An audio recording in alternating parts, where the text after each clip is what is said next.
భాగ్యనగరంలో కూల్చివేతలతో రోజు వార్తల్లో నిలిచిన హైడ్రా ఈ మధ్య కొంచెం నెమ్మదైంది. ఇవాళ మళ్లీ తన జులుం విదిలించింది. హైదరాబాద్ నగరంలోని అత్యంత ఖరీదైన ప్రాంతాల్లో ఒకటైన జూబ్లీ హిల్స్ లో కబ్జాకు గురైన విలువైన ప్రభుత్వ భూమిని హైడ్రా అధికారులు స్వాధీనం చేసుకున్నారు. సుమారు 200 కోట్ల రూపాయల విలువ చేసే 2 ఎకరాల పార్కు స్థలాన్ని ఆక్రమణదారులు చెర నుంచి విడిపించారు. జూబ్లీహిల్స్ రోడ్ నెంబర్ 41లోని పెద్దమ్మగుడి సమీపంలో ఈ ఘటన అయితే చోటు చేసుకుంది. ఇక్కడ నాలాతో పాటు పార్కుకు కేటాయించిన రహదారిని ఆక్రమించి అక్రమంగా నిర్మించిన కట్టడాలను హైడ్రా సిబ్బంది కూల్చివేశారు.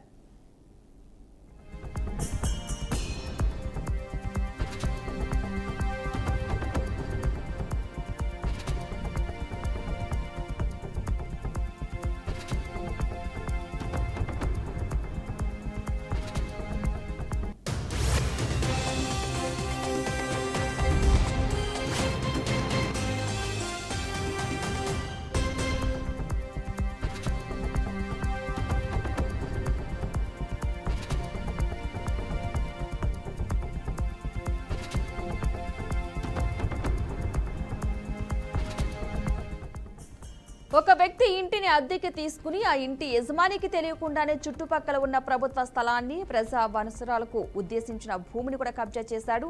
ఈ ఆక్రమిత స్థలంలో హోటల్, హాస్టల్ నిర్వహణకు అద్దెకిచ్చి నెలకు 10 లక్షల వరకు అక్రమంగా సంపాదిస్తున్నాడు. ఈ అక్రమ వ్యవహారంపై ఇంటి యజమాని హైడ్రా అధికారులకు ఫిర్యాదు చేశారు. స్పందించిన అధికారులు గతంలోనే సదరు కిరాయిదారుడికి నోటీసులు జారీ చేశారు. ఆక్రమణదారుడు ఈ నోటీసులపై సుప్రీంకోర్టును ఆశ్రయించాడు. విచారణ చేపట్టిన సర్వోన్నత న్యాయస్థానం ఆక్రమిత నిర్మాణాలపై అతనికి ఎలాంటి హక్కులు లేవని తేల్చి చెప్పింది. ప్రభుత్వ నాలా రహదారిని ఆక్రమించి భవనాలు ఎలా నిర్మిస్తారని తీవ్ర ఆగ్రహం వ్యక్తం చేసింది. వెంటనే ఆ అక్రమ కట్టడాలను తొలగించాలని హైడ్రాను ఆదేశించింది.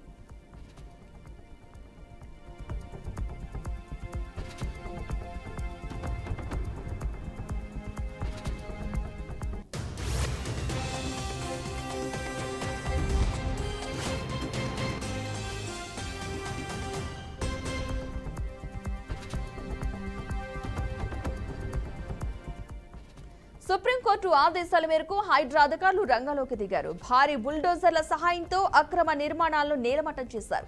ఈ స్థలంలో త్వరలోనే జీహెచ్ఎంసీ ఆధ్వర్యంలో ప్రజలకు ఉపయోగపడేలా చక్కటి పార్కును ఏర్పాటు చేయనున్నట్లు హైడ్రా కమిషనర్ రంగనాథ్ తెలిపారు. ప్రభుత్వ భూములను కబ్జా చేస్తే కఠిన చర్యలు తప్పవని ఆయన హెచ్చరించారు.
రైట్, ఇక ఇదే అంశానికి సంబంధించి మాట్లాడడానికి పొలిటికల్ అనలిస్ట్ కోటేశ్వరరావు గారు ఫోన్ లైన్ లో సిద్ధంగా ఉన్నారు. కోటేశ్వరరావు గారు నమస్తే అండి.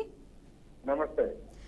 జూబ్లీహిల్స్ వంటి ప్రాంతంలో 200 కోట్ల రూపాయల విలువ చేసే ప్రభుత్వ భూమిని ఎవరైతే కబ్జా చేశారో వారి చెరల నుంచి హైడ్రా ఇప్పుడైతే తన వంతుగా పాత్ర పోషించి తీసుకోవడం జరిగింది.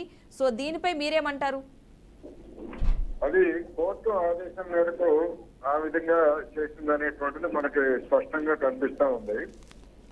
అయితే హైదరాబాద్ లో నాలాలు కావచ్చు, లేకపోతే ఇతర ప్రభుత్వ భూములు కావచ్చు, లేదా ఇలాంటి భూములు అనేకం ఆక్రమణలో ఉన్నాయి. కనీసం ఈ వర్షాకాలం సందర్భంగా బెంగళూరులో జరిగినటువంటి వరదలు ఇవన్నీ కూడా చూసిన తర్వాత హైదరాబాద్ నగరంలో ఏదైనా భారీ వర్షాలు కురిస్తే నాలాలను కనీసం తొలగించేటువంటి కార్యక్రమం కూడా హైడ్రా చేపట్టలేదనేటువంటిది ఒక విమర్శ స్పష్టంగా కనిపిస్తా ఉంది. ఎందుకు అంటే గత బీఆర్ఎస్ ప్రభుత్వ హయాంలోనే ఏ ప్రాంతంలో నాలాలు ఎక్కడ ఎవరు ఎట్లా ఆక్రమించారు, అవి నీరు పోవడానికి, వర్షపు నీరు పోవడానికి ఏ విధంగా ఆటంకంగా ఉన్నాయనేటువంటిది స్పష్టంగా తెలుసు.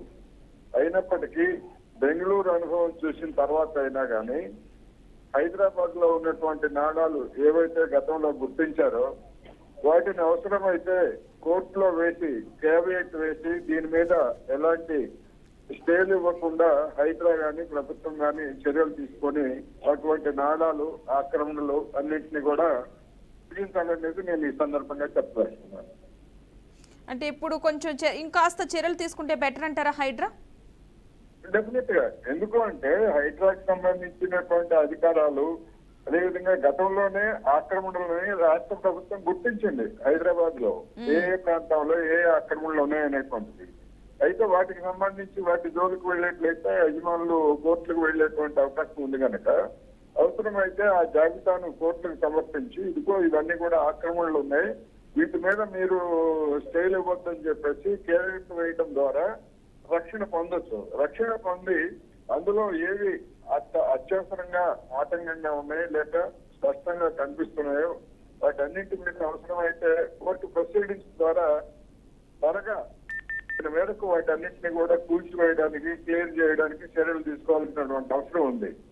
దాన్ని ఎవరు తప్పు పట్టరు, ఎందుకంటే కోర్టు పర్మిషన్ తోనే జరుగుతుంది కనుక. కానీ ఓకే, థ్యాంక్ యూ అండి కోటేశ్వరరావు గారు.